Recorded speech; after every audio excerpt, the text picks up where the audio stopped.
Signore e signori, buonasera, benvenuti, welcome to Casa Italiana, Zerilli-Marimò. This is our 30th anniversary and we are very excited to celebrate it with all of you today. I don't know how many of you were following our video marathon. I was all day and it was a very intense moment for me and I think for many of you who are listening. We saw familiar faces. I saw many of our members and friends seated in the auditorium, laughing and smiling and being moved to tears. And of course, we saw many images of our founder, Baroness Zerilli, the soul, the heart of the Casa, our inspiration still today. And as you know, we planned different celebrations for our 30th anniversary. We wanted to have parties and dinner and concerts and being able to hug each other and congratulate each other and kiss each other. And of course, for now, that is not possible. So this is as good as it gets, but it's not bad. And it's not bad because I have the fortune today to be in great company. In the company of the people that bring the Casa alive every day, my wonderful colleagues, Jesse Orozco, Julian Sachs, Kostja Kostic. I have with me my dear friend and colleague, the chair of the Department of Italian Studies, Alison Cornish, renowned scholar of Italian literature, medieval studies, the papessa of Dante studies in America. She's the president of the Dante Society of America. In this year, that is preparing for the centennial celebration of Dante Alighieri. And as chair of the Department of Italian Studies, I couldn't have hoped to find a better partner in crime for many endeavors of the Casa and the department. And then we have Giorgio Spanu, who is the chair of our advisory board, worthy successor of Baroness Zerilli, and in his own right, the founder with his wife, Nancy Olnick, of Magazzino Italian Art, a beacon of beauty and style and culture regarding contemporary Italian art in New York. It's a fantastic place. He has a great staff and we have done fantastic things together and we have many more planned ahead. And of course, we have the family of the Baroness, Chiara Zerilli, Riccardo Kulczycki, and Tao Kulczycki. They are the living legacy of the Baroness. Their support, their friendship, their closeness to what we do keeps inspiring us. And of course, the memory of their mother and grandmother is what keeps us going. And I'm very grateful for the love with which they follow what we do and they inspire us to continue doing it. And we have the great pleasure of having with us the first director of Casa Italiana, Professor Luigi Ballerini, who was a professor at NYU and then at UCLA for many years, poet, literary critic, food expert, and many, many other things. And recently we have started reabsorbing the energies of Professor Ballerini inside the Casa, where he comes from. And I always address him as my venerable predecessors, like popes do when they talk about the popes that came before him. And I'm really delighted to have been able to get Luigi back. Not only because he's a neighbor, he lives not too far from the Casa, but he also represents the living memory of the institution. And then to moderate our evening, that is evening in Italy, where I am right now, I have two journalist friends. We decided to ask Letizia Airos, the editor-in-chief of iItaly, a three-platform internet, printed magazine, and TV, and Stefano Vaccara, the editor-in-chief of Voce di New York, daily online publication regarding everything Italian and American and Italian-American, bilingual publication as well. Of course, I invited people that we love. I invited Letizia and Stefano because they're probably the two journalists that followed more closely everything that we have done in these 30 years. I know it's for Trump going to be interviewed at Fox, or it was. We wanted friendly journalists today, and we got them. And they're not only friendly, but they're friends. So we are in very good hands, and we are delighted. Now I think I'm gonna shut up because I've already spoken too much, as I always do. But before the beginning of the conference and the roundtable, I want to ask Chiara Zerilli, the daughter of Mariuccia and Guido Zerilli, to greet you all and to start with a toast. And I have my bottle here of Prosecco, and I chose a bottle just simply because of the name. It's called La Gioiosa et Amorosa. Can you see it? Where is it? La Gioiosa et Amorosa. I don't know how it is, but I like the name of it. And also it made me think of the Baroness, joyful and loving. So while we open our bottle, Chiara, why don't you start?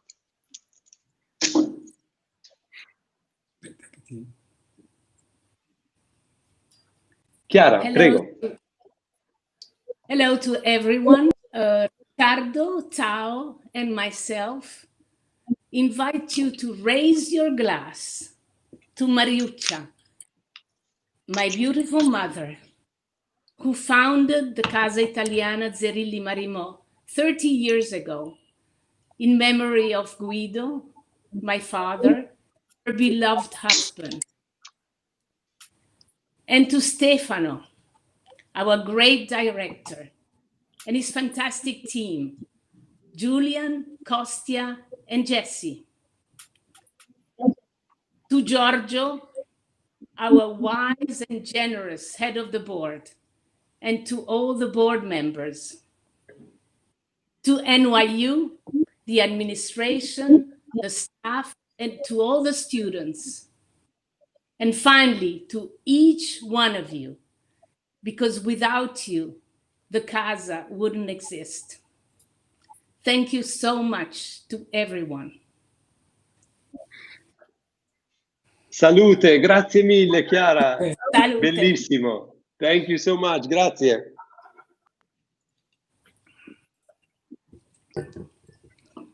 Now I'm really shutting up and I'm muting my microphone. Stefano and Letizia, you take over. Salve. Let's start from the beginning.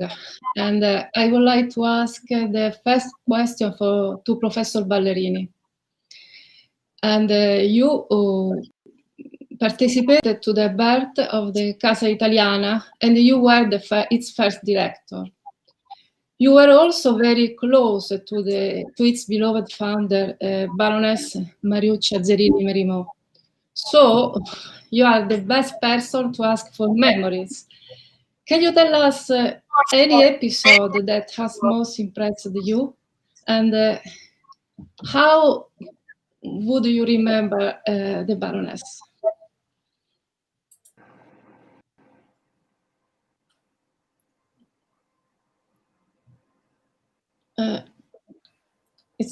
We don't have sound.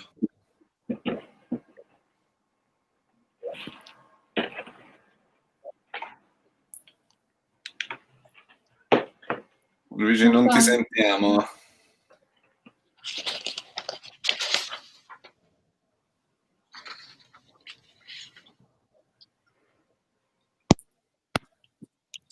Luigi, devi togliere il mute al microfono. Okay, I'll start again. Can you hear me now? Yes. Okay. Well, yes. I said, yeah, I apologize. My emotional state is when I think of 30 years ago, I tend to be moved and perhaps excessively so. But remembering the Baroness is also a source of great pleasure. Our relationship was facilitated by the fact that we spoke the same language, namely Lombard dialect, and so everyone we could utter some words that were all comprehensible only to the two of us in an audience. And I have to say that the encounter was also facilitated by the fact that the Baroness loved contemporary poetry. And I happen to be a humble representative of that group. So the very first thing we did was a kermesse, an encounter of Italian and American poets, which was given the title "The Disappearing Pheasant" from a line from Wallace Stevens, and there came a volume, in fact, of a special edition of Forum Italicum that brought together all the people who participated. And I think it was the very first time that living American poets and living Italian poets came together. Now, it was unfortunate that reasons urged me to leave New York at that time, and therefore this could not be continued. But over the years, whenever I met, the very few times actually, I met the Baroness, we always spoke fondly of that event, and also we said one of these days we're going to do it again. Then of course 30 years have gone by. I assume that we are about to fulfill that promise, and therefore I'm all full of enthusiasm for this possibility. Now, when I asked the Baroness for help in promoting one of my initiatives, and unfortunately she could not, but she had a very good reason for turning me down. She had adopted the statue of Santa Lucia on top of the Duomo of Milan.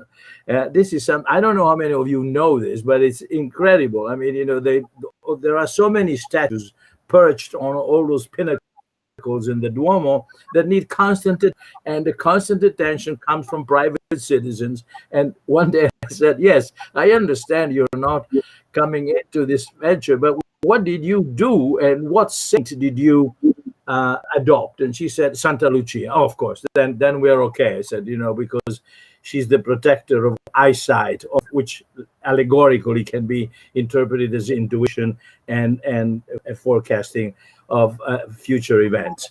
Perhaps I've spoken too long and too much, but this is, I would be happy to answer other questions, but for the time being, perhaps I'll turn over the mic to somebody else. Thank you for the question anyway. Yes, I know. I would like to ask the same question to everybody of you. What did she leave us? And for you too, Sir Ballerini, what did she leave us? What she did not, well, eventually the Casa Italiana has. I wanted her to be a member of the board of a publishing initiative called the Lorenzo da Ponte Library, which is a series that I am the general editor of, a series of Italian classics that comes out of University of Toronto Press. It's a series of books that constitutes the backbone of Italian cultural offer to the world, not the canonic school standard selection of text, but what Italy offered to the world, like Artusi, you name it, all the books that have actually Italy with the rest of the world, and to which Italy has something to offer. That's what she couldn't come in at that time, but later on Stefano Albertini picked up on it, and in fact now the books from the Lorenzo da Ponte Italian Library as co-founded by the Casa Italiana as well. In reality, she couldn't see this, but her legacy is a living testimony that it did happen. So you see, that's another very good point, I think, about her legacy, was things that she had in mind or could not execute immediately are coming to fruition now, because I think Stefano is interpreting her legacy in the right way. Sorry, we have a very little time, so this is the moment. I think I lost somebody here. Thank you very much. Yes. Oh, yes, I want to continue with the legacy aspect of Baronessa. First of all, I want to say thank you again for having me here. For me, it's an emotional moment too. I met Baronessa Zerilli-Marimò a long time ago, in '94, and since then, it was, for me, she was a symbol of how Italians have the fortune to contribute for the Italians abroad, for the Italian culture abroad, how they should act, how they should move. And I think she is an example. Is an example for all Italy, all Italian abroad. So I just wanted to say that. But about their legacy, I have a question for everybody, from Stefano to Professor Ballerini to everybody. It's this: the Baronessa, yes, passed away 5 years ago, but we feel it. We feel it always. Every time I enter the Casa Italiana, she's there. And I think it's because she left, this is my opinion, but I want to know yours. She left us a legacy of what was her, in Italian we would say, her credo. So it's not just heredità. I mean, of course she left us with the building, but a credo means like how you should approach, no? Issues, cultural issues, political issues, anything had to do, and the Casa Italiana always does. So my question is, how do you, every time you do work for the Casa Italiana, every time you organize something, every time you program something, how do you feel that her legacy is there? How she guides you in what you, in the way you approach things? And I can start with again, maybe this time I want Director Albertini starting, but then I would like anybody to, from Professor Cornish, to anybody that feels that the Baronessa, how the Baronessa is still working inside the Casa Italiana. That's what is my question. I'll answer with a quote from a poet, a contemporary Italian poet, Attilio Bertolucci, that in a beautiful poem says, "Assenza più acuta presenza." Her absence has become her most acute form of presence. And since she left, she's with us even more, because we constantly say, the Baroness wouldn't like this. The Baroness would really love this idea. We should do it well. And in a nutshell, Luigi was remembering her being Lombarda, Milanese, her being very concreta, with her feet on the ground, not wasting anything. Use your resources, work hard, be humble, don't blast your own horn, and produce results. This is how I like to think that she's still present. Yes, anybody can start. Giorgio, vai. Giorgio Spanu, yes. Non è facile. It's not easy for me remember Mariuccia. Mariuccia was a very, very special person to me. When we first met, we realized that we had many things in common. First and all, our birthday, we shared the birthday, but we shared many values regarding the Italian culture. I will never forget when she clearly told me there is no other things that are important for me than promoting the Italian culture at Casa. I want Casa to be welcoming to everyone, to be open to not only the students of the university or anyone who likes to share the Italian culture. Parlami d'amore, Mario. That was the song. That was the way. And I think I have to thank Stefano to have chosen this wonderful song that still resonated on my ears. The way she spoke love to us. She really spoke with love, and for the love of Italian culture. We will never forget you, Mariuccia. And on this 30th year and a special day, we know you are with us and we feel it. Grazie. That is my answer. And I hope excellent. that she will remain forever with us. And I want to drink it with this. Chin chin. Salute. Can I Can I say one thing? I'm very curious about Jessie. She is new at Casa Italiana, and she is a social media coordinator. And tell us something about what you feel.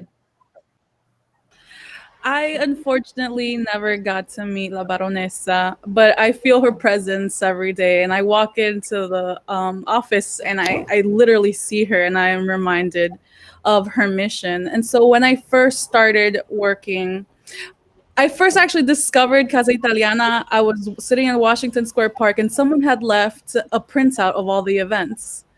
And so I flipped through them and I was so interested in Casa. And then a year later, I saw the job opportunity and I said, I have to apply, and I got the position. And once working there, I just saw the magic and the passion that everyone had.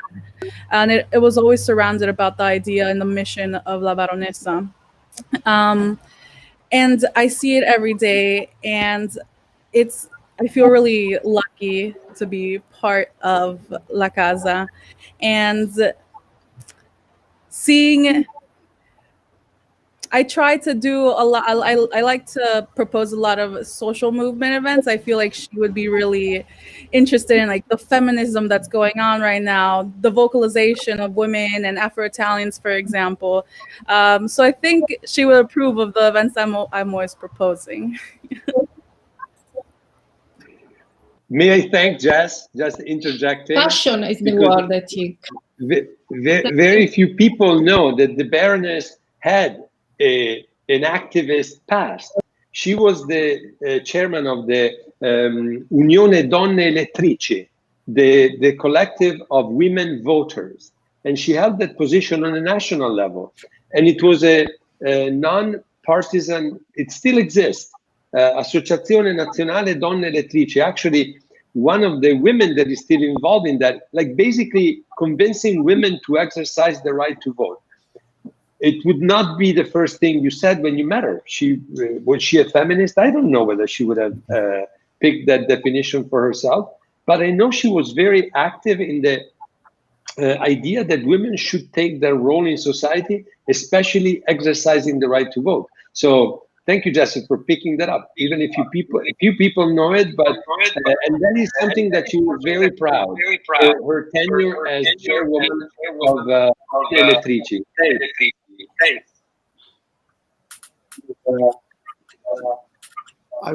We can continue with that because I see a echo going on, but it's okay. Today is 30 years now. In 30 years, like Professor Ballerini was saying a long time ago. Well, we saw so many things, so many events, so many people, important people in every field, from art, the poets to artists, but to politicians, to all important people connected somehow with Italy came at the Casa Italiana. But I want to ask all of you that have been working there, who was a person or an event that left something special, like that you will never forget in your life? Something that is really set that event, impress you in a way that's still with you. And again, Professor Ballerini, let's start with him because he was the first director, but I want to hear also. I have a very simple answer to that. It was the inauguration day.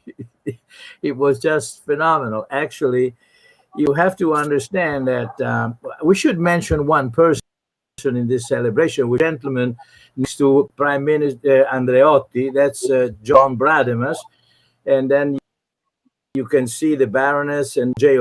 Oliva, who was the Vice Chancellor, and the Archbishop. And that day, first of all, you've got to rub shoulders with also important people. I was flown in from Los Angeles because at that time I was on a scholarship at the Getty Center, and I had taken some time off after 16 years of battling the French department.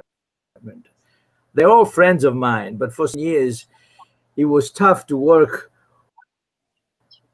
as a smaller entity within a large administrative unit. And finally, after 16 years, I created the Italian department. But John Bradamus called me and said, I have a house for you.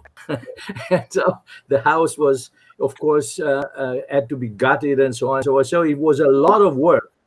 And finally, it came to fruition. And I was flown in by NYU to be part of the event. And I tell you, that day will never leave my mind.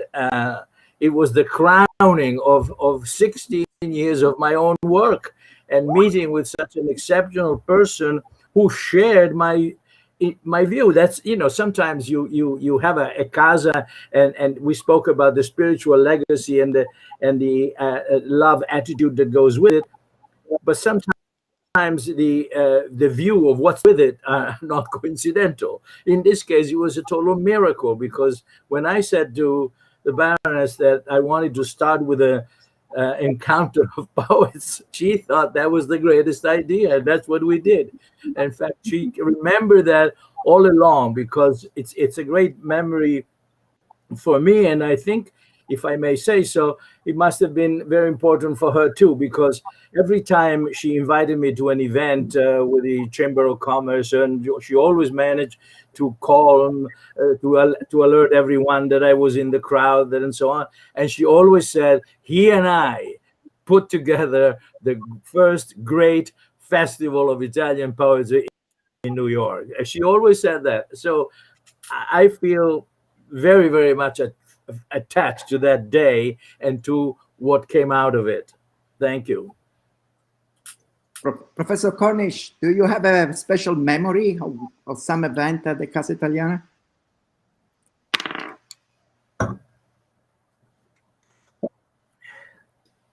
Yes, thank you. I didn't know the Baronessa, so I feel very deprived, and I'm very glad to hear so many stories about her. Of course, I've seen pictures of her and so on. But the Casa Italiana is really it's really a casa. It really welcomes people, and so it's a casa of Italy and of Italian culture and Italian language that just does so much by existing as physical space. And of course, that's so ironic now that we're all banished from it.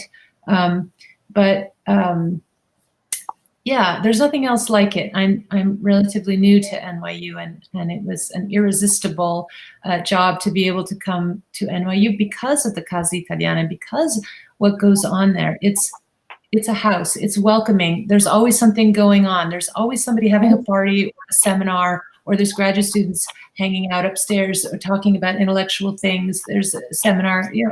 It's just amazing. And at the same time, there's the city of New York, and people who are not academics are coming. So the Casa Italiana is this rare thing of crossing the town-gown divide that we talk about, and that's really important to me. I have a sister-in-law who actually was an MA student at NYU in Italian, I think in the time of Professor Ballerini.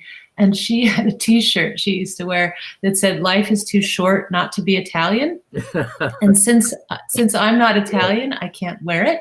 But my response to that is Italy and its language and its culture, its literature, its art, everything about it is too good to be just for Italians. So my motto is Italian is not just for Italians. And that is just so true at the Casa Italiana, that it's such an open house with such open doors to so many people, and so many people get interested in Italian things because of the Casa Italiana. Jessie was just saying she's an example of that.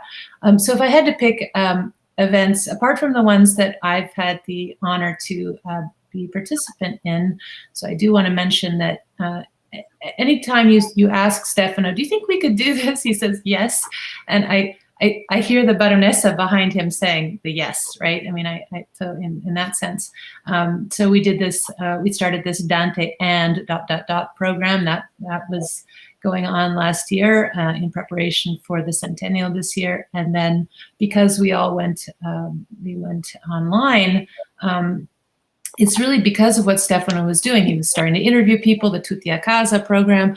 And I thought, rather than have a series of lectures, which an academic like me first thinks of doing, let's do a series of conversations about Dante. And so that's how the Canto per Canto idea, talking with Dante in our time, came up. And now it's an ongoing series, and it's going to occupy really a whole calendar year. And people are just so excited about it. The membership of the Dante Society of America, of which I'm president, is super excited to be giving this. And people who have been listening to it have told me how much they like it, and it's going to remain as a kind of permanent thing. But anyway, that's also the Casa. But if I had to pick two events, I remember a long time ago, maybe someone will help me remember, I did go to New York to the Casa Italiana, in which I was not yet involved, and saw Vittorio Gassman recite Dante, and that was very exciting. And to be so close to him, because the auditorium is big for New York, but also small, and so that intimacy there. And then recently, my daughter was visiting me in New York, and she had grown up on long car trips listening to Italian pop music. And so when Francesco De Gregori was in person in the Casa, this American girl, it's just like, she thought it was Bob Dylan. I mean, she just was, and I remember she just wanted to touch him. And I think that's very poignant also in this time when we can't touch each other and can't be together. But she did touch this like mythical person out of her childhood in the Casa Italiana. So those are two memories of mine. Very, very good. I invite anybody else. Well, of course, I want to know Stefano Albertini too, but anybody else that want to share a memory that will always stay with you, that an event or a person that came at the Casa Italiana.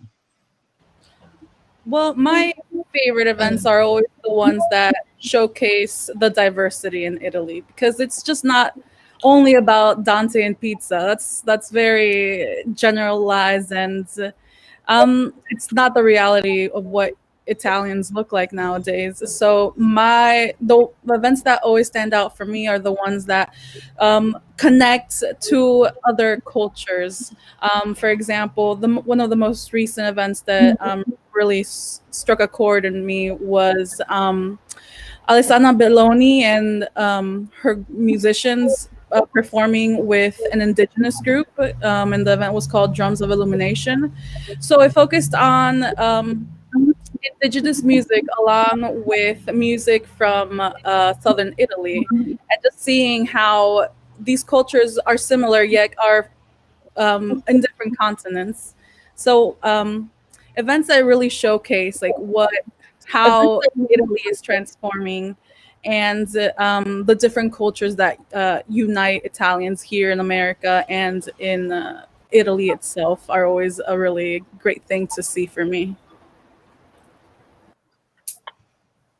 I think we should. I can say very Stefano briefly. There is one. Yes, one is a person, and is Stella Levi. She's also a member of the board of. Here she is, and she gave me that beautiful edition of Inferno by Dante. Stella is on the board of the Centro Primo Levi, so we work with her, Alessandro and Natalia Andrimi, on so many events. Stella is a Sephardic Jew from Rhodes. She's a survivor of the Holocaust. She's the smartest, kindest person in New York, and she's a source of inspiration for her love of Italian culture. Stella has this passion for Dante and for Verdi, and it's a culture that was not always kind to her, and nevertheless, her attachment to Italian culture to me is an inspiration and a motivation. And then the best event I did not organize was with Roberto Benigni.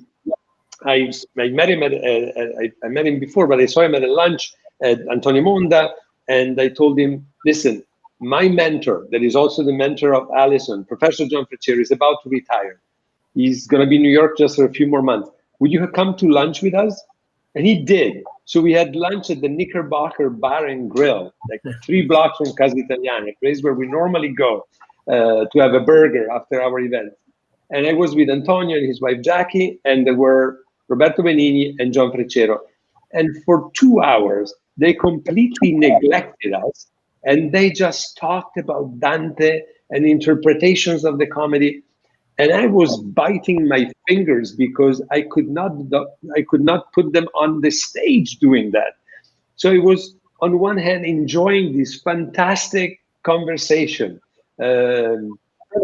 of these two great minds. And one, of course, is my mentor and mio maestro, and the other one is Roberto, who brought Dante to millions of people in the squares of Italy. And so that's a regret that I've not, of an event that I have not done. But, you know, life is long. I want to know my colleagues. I want to know my colleagues Julian and Kostja about this, because we didn't rehearse it, so we didn't confess to each other. Well, I shared with the Baroness. We shared our love for opera. Really was something that I felt we had in common, and it's thanks to her that the Met has Italian subtitles for Italian operas, and as an avid Met goer, I'm always happy about having that. And one of our most popular series here is Adventures in Italian Opera, that's run by Fred Plotkin. And so if you ask me to choose, I wouldn't be able to choose one particular guest. If I have to choose, I'll probably choose Joyce Di Donato. She was such a great guest to have here at Casa, really fun, and more than just an opera singer, really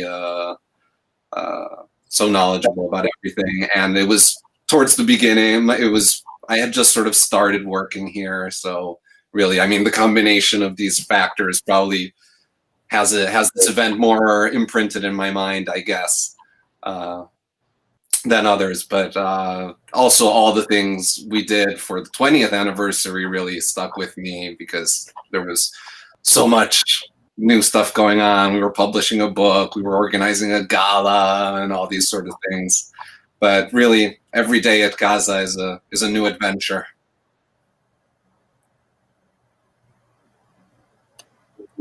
Please, somebody else that want to share. Giorgio Spanu?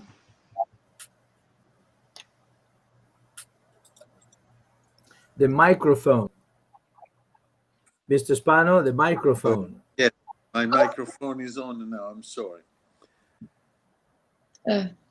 Every time we had a board meeting, and at the end, there was always a wonderful lunch prepared and organized by Baronessa.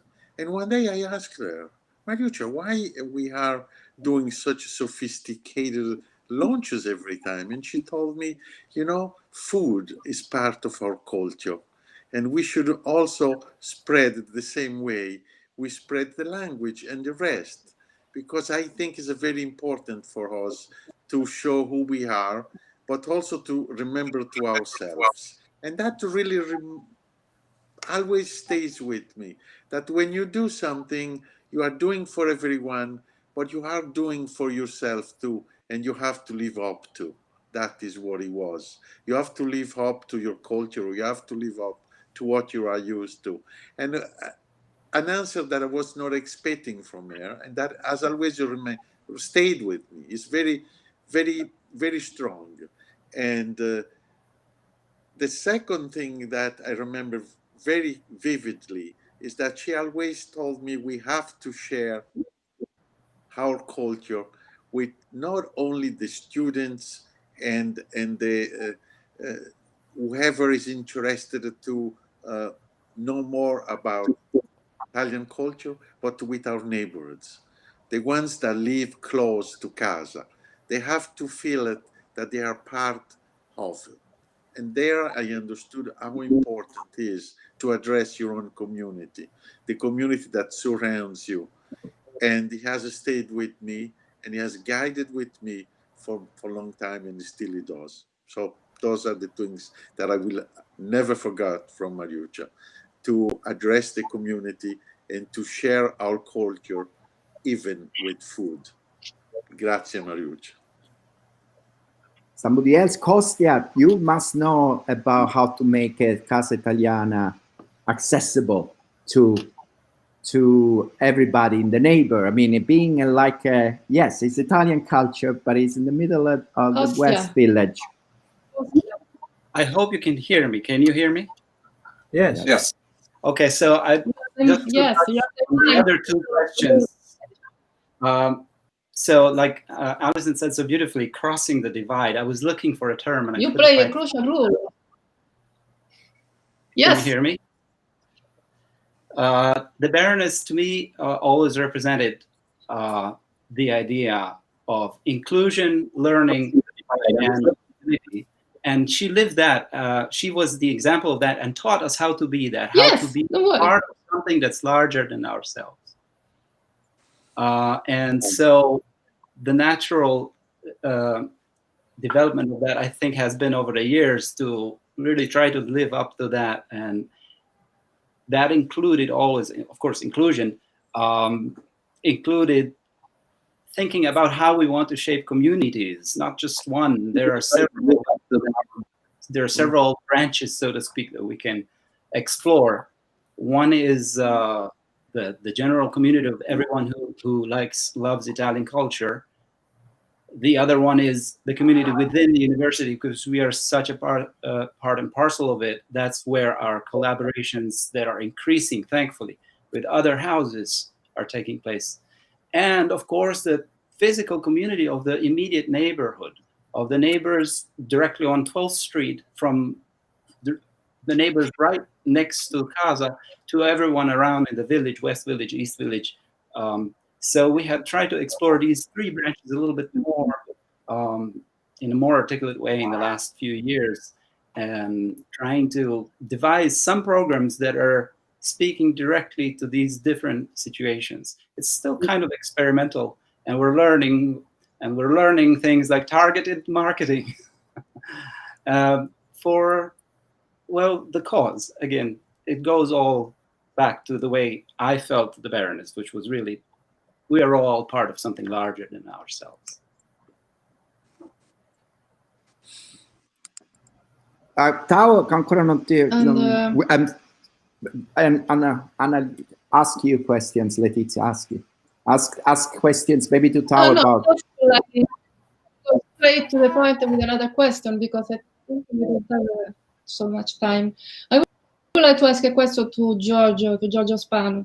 You are the chair of the Casa Italiana. Yours is a great responsibility. What does it mean? And you are also the founder, together with Nancy Ollick, of the Contemporary Art Museum Magazzino Italian Art. How do you mix these two passions? I mix the two passions? There is not much to mix, because the passion is only one, is spreading Italian culture. And it is something that I went to a good school for. I went to the school of Mariuccia. And what Magazzino does, Casa Italiana does. We both do the same. And it's very, very easy for me to be helpful to both organizations. In one, we accentuate the contemporary art, which we also do at Casa Italiana. In the other, we accentuated the Italian language and the Italian poetry, the Italian cinema, the Italian culture, which we also do in Magazzino. So the two things are really have one only mission, which is bring and share and let know more the Italian culture to the American audience. Thank you. And we have a question for Stefano. It's about the relationship between Italian culture, American culture, and Italian-American culture. Stefano? Yes, absolutely. Casa was born in 1990, at the time in which Italian-American culture was still shunned upon by most Italian organizations and institutions. The Baroness had very clear that Italian Americans would be part of this community exactly like Italians, that they were just Italians who were born or were children of people who were born somewhere else. The fact that she embraced Italian American, she would often refer to herself as Italian American. The fact that she wanted in her board not only her friends from Italy, but her Italian American friends, Congressman Frank Guarini, Matilda Cuomo, Judge Massaro. She wanted the what she perceived were the leaders of the Italian American community that were her friends to be part of the story. She did not consider Italian American culture any less relevant, any less important, or separate from Italian culture. To her, it was one of the many facets of Italian culture. And once again, even in that field, she marked the path for us to follow. And I'm delighted that many of my colleagues that are in Italian American studies recognize that to the Casa. At a time in which in other Italian institutions, whenever there was a proposal of something related to Italian American, they would hear the answer, qui non si balla la tarantella, here we don't dance tarantella, as if Italian American culture was only about tarantella. Casa opened its door for the first time, and from the very first time, it was open to Italian American culture, considered exactly the same level of dignity, of nobility, of importance as the rest of Italian culture. So much so that Tirosegno, the most ancient Italian American organization in the state, established and endowed visiting professorship in Italian American studies at the Casa. That was because of the Baroness. She was the first woman to be admitted as a member of Tirosegno. And in these days in which Kamala Harris said, I'm the first woman vice president, but I'm not going to be the last, the Baroness said something very similar when they made her an honorary member of Tirosegno. She said, I'm very grateful for the honor. I would hate to be the only woman in here, though. So you better change your statute and open up. And they did.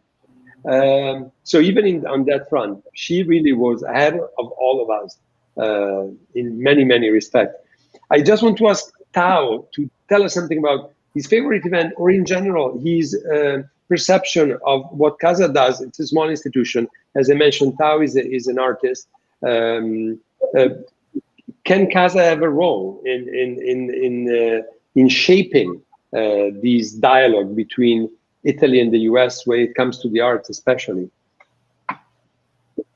Yes, no, I think absolutely, and I think we are seeing it, especially, like now with more contemporary art, with Giorgio and the collaborations that we are having with Magazzino Foundation, and but I think Casa Italiana has always had the very big emphasis on art, even before with Isabella del Frate, which has organized a lot of exhibitions prior. And so for sure, and I think putting a lot of an emphasis on young artists, and that is what Giorgio and Magazzino are doing with Voce collaborate with Casa Italiana, and I think there's definitely more that will be done. Absolutely. Yeah, and yeah. But I would just like to, on a more personal level, I just want to say that obviously everyone said so much about my grandmother, and she's a wonderful person, and but also a wonderful grandmother, and she's greatly missed. And we have some, okay, yes. So yes, thank you everyone. So thank you, Tao. We just have 5 minutes left because Julian is keeping track. So go ahead, Letizia, please. No, it's for you and for Casa Italiana. What is Casa Italiana planning for the post-pandemic future? Let's think to the future. Okay, we're always thinking about the future. So first of all, with Luigi Ballerini, we have a big program in mind regarding contemporary poetry, not only Italian, but also American. It's going to be a course, a seminar, several meetings with poets, critics. It's sort of extended version of the disappearing pheasant that is reappearing on West 24th Street, partly in a virtual way and partially in person whenever that is going to be possible. What we can say is that my staff was absolutely fantastic in these months. I forced them to do all sort of things that are above, beyond, nothing to do with their pay grade. We turned a cultural center into a radio and television production company, and they were up to the task every single minute of the way. What we have learned and what I've learned from them, each one of them, Jesse, Julian, and Kostja, in these months, is not going to go to waste. We are going to keep it, and we are continuing to be, even after we'll be able to gather and regain that dimension of touch and hugs that is typical of the Casa and typical of us Italians. We will keep and treasure what we have learned in this period, and we will be able to connect at a touch of a finger and many hours lost at sleep for Julian with people that are all over the world, and we'll be able to convene them. We have already in the pipelines a new video series for the spring about fashion and many, many other things. What I can say very proudly is that thanks to them, these months of lockdown, clausura, call it as you wish, were not lost. They were a time of learning and of change, of evolving, and of understanding better. I don't know if Jesse or Julian or Kostja want to add something. I rest my case, and we have 2 more minutes before we raise our glasses again. I just want to say one word about you, Stefano, and the wonderful leadership that you give to the group. Bravo. Yes. And the wonderful work that you are doing at Casa Italiana. I think we should all give big applause. I really want to give a very big drink to this.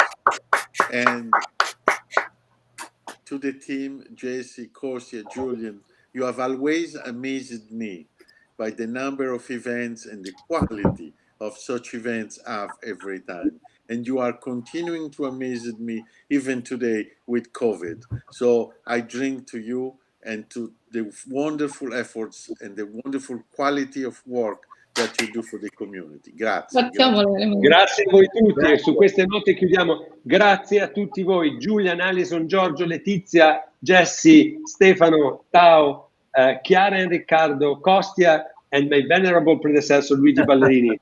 Here, Ciao, here. grazie. A tutti un grande grazie.